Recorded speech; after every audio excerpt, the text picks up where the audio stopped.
Media మిత్రులకి అందరికీ నమస్కారం. ఈరోజు Andhra Pradesh beverages corporation limited employees, sales man, supervisors మేమంతా ఆదోని ఎంప్లాయీస్ అంతా ఈరోజు ఏమిటంటే 2019 నుంచి 2024 దాదాపు 5 సంవత్సరాలుగా మేము విధులు నిర్వహిస్తున్నాం. ప్రతి సంవత్సరం మాకు రెన్యువల్ అవుతుంది, అంటే సెప్టెంబర్ టు సెప్టెంబర్ వరకు బాండ్ పేపర్ ద్వారా మేము షూరిటీ ద్వారా అందజేస్తున్నాము.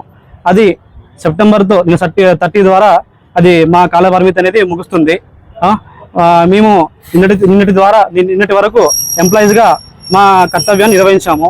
కానీ ఈ రోజు నుంచి కూడా మమ్మల్ని విధులకు హాజరు కమ్మని మా అధికారులు చెప్తున్నారు. కానీ ఎటువంటి జియో కానీ ఎటువంటి ఇన్ఫర్మేషన్ కానీ మాకేమీ లేదు. మాకు అసలు ఉద్యోగ భద్రత కల్పిస్తామని కూడా చెప్పలేదు. మా యూనియన్ నాయకులు, ఏపీఎస్బీసీఎల్ యూనియన్ నాయకులు గత 2 నెలలుగా అనేక సార్లు విజయవాడ కమిషనర్ గారిని, ఎండీ గారిని, చాలామంది స్టేట్ వైడ్గా మంత్రులు కానీ ఎమ్మెల్యేలు కానీ వినతి పత్రాలు అందజేసి మాకు ఉద్యోగ భద్రత కల్పిస్తారని మేము వినతి పత్రం అందజేశాము. కానీ ఎటువంటి సందేహం లేదు. అందరూ రేపు చెప్తాం, ఎల్లుండి చెప్తామని ఒకే మాటలు చెప్తారు తప్ప అసలు మమ్మల్ని ఎవరు ఆదుకోవటం లేదు. దాదాపుగా 15,000 కుటుంబాలు రోడ్డు మీద పడుతున్నాం. మేము దీని మీదే ఆధారపడి ఉన్నాము. కాబట్టి దయవంచి ప్రభుత్వం మా గురించి ఆలోచించి మాకు ఉద్యోగ భద్రత కల్పిస్తారని మేము కోరుకుంటున్నాము. ఇప్పుడు కూడా మమ్మల్ని నిన్నటి ద్వారా కాలపరిమితి మాకు అయిపోయింది. ఈరోజు విధులకు మేము హాజరు కామని మేము స్టేట్ వైడ్గా బంద్ నిర్వహించాం.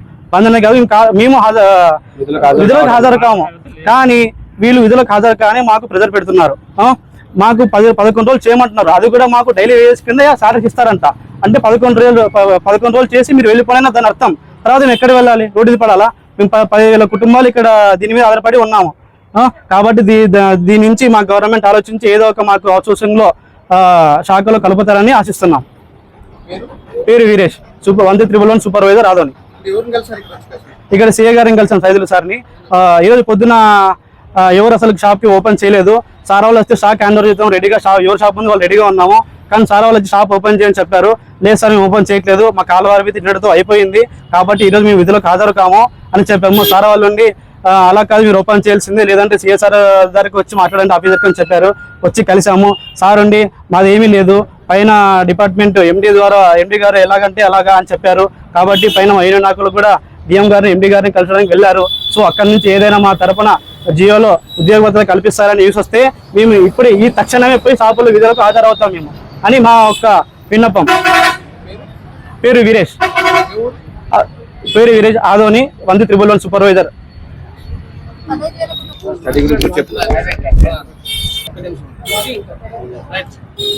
ఇక్కడికి వచ్చిన పత్రికా విలేకరుల మిత్రులకు అందరికి ముందుగా వందనాలు. ఇక్కడికి వచ్చిన విషయం ఏంటంటే ఈరోజు రాష్ట్ర వ్యాప్తంగా AP state beverages corporation limited లో మేమందరూ వర్క్ చేస్తున్నాము. సేల్స్ మ్యాన్స్, సూపర్వైజర్స్ మేమంతా ఇక్కడికి రావడానికి ముఖ్య కారణం ఏమంటే మా కాల పరిమితి నిన్నటితో అయిపోయింది. 2019 నుంచి అది 5 ఏళ్ళకి ఒకేసారి అగ్రిమెంట్ జరగదు. సంవత్సరం రెన్యువల్ మేము బాండ్ ద్వారా 2 గవర్నమెంట్ షూరిటీ సంతకాలు అలాగే 2 నైబర్ సంతకాలతో మాకు కొనసాగిస్తారు.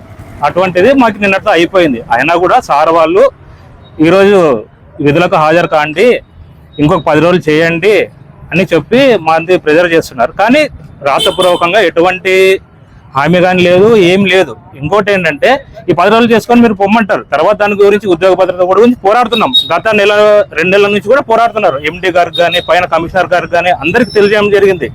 అయ్యా మీరు ప్రైవేటీకరణ ఎప్పుడైతే చేస్తామని చెప్పారో అప్పటి నుంచి మా వాళ్ళు పోరాడుతున్నారు. యూనియన్ తరఫున పోరాడుతూనే ఉన్నాం.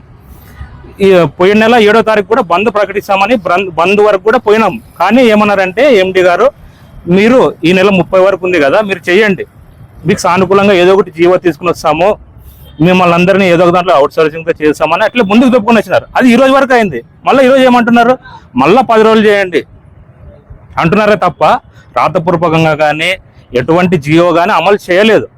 మేము కరోనా టైంలో కూడా అంత లేచిన కరోనా టైంలో కూడా వర్క్ చేసినాము. రాష్ట్ర వ్యాప్తంగా 15,000 మంది కార్మికులు ఉన్నారు. ఇందులో ఆదోనిలో 32 మంది ఉన్నారు. అందరికి ఎటువంటి ఉద్యోగ భద్రత లేదు. ఇంతసేపు ఉన్న ఇప్పుడు కూడా ఏమంటున్నారంటే ఇంకొక 10 రోజులు చేయండి అంటున్నారు. కానీ అది నోటి మాటే. రాతపూర్వకంగా కానీ ఎటువంటి జీవో కానీ ఎటువంటి హామీ కానీ ఏ అధికారి ఎవరు ఇవ్వడానికి ముందుకు రాలేదు. అందుకు అందరూ డిగ్రీ, ఇంటర్మీడియట్ చేసిన వాళ్ళే ఇందులో అది డిఎం ద్వారా పేపర్ నోటిఫికేషన్ ఇస్తేనే దానికి అందులో అప్లై చేసి అందరికి జాబ్స్ వచ్చినాయి. ఇక్కడ కలెక్టర్ ద్వారా నియమితమైన వాళ్ళే అందరు. కానీ ఇంకొకటి మేము ఏదో సర్వెంట్లని ఇంకొకటి అని కూడా మాట్లాడుతున్నారు. మేము గవర్నమెంట్ సర్వీస్ చేసినాం అందరూ, ఇక్కడ ఉన్న వాళ్ళందరూ రెవెన్యూ డిపార్ట్మెంట్ కి, ముఖ్యంగా రెవెన్యూ కరోనా స్టేట్ వైడ్ కరోనాలో వంటి అంత ప్రాణాలకు సహితం లెక్క చేయకుండా కూడా మేము విధులు నిర్వహించినాం సార్. మాకంటే ఉద్యోగ భద్రత లేదు. మాకు ఉద్యోగ భద్రత ఇచ్చి మాకేమైనా రాతపూర్వకంగా ఇచ్చి జీవో లాంటిది ఏమైనా అమలు చేస్తేనే మేము మా విధులకు హాజరవుతాం. లేనిచో మేము రాష్ట్ర వ్యాప్తంగా మేము విధులకు హాజరు కావాలని అనుకోవట్లేదు సార్. ఇది ముఖ్య ఉద్దేశం సార్. నా పేరు D Uday Kumar, 13311 salesman నేను ఆదోని.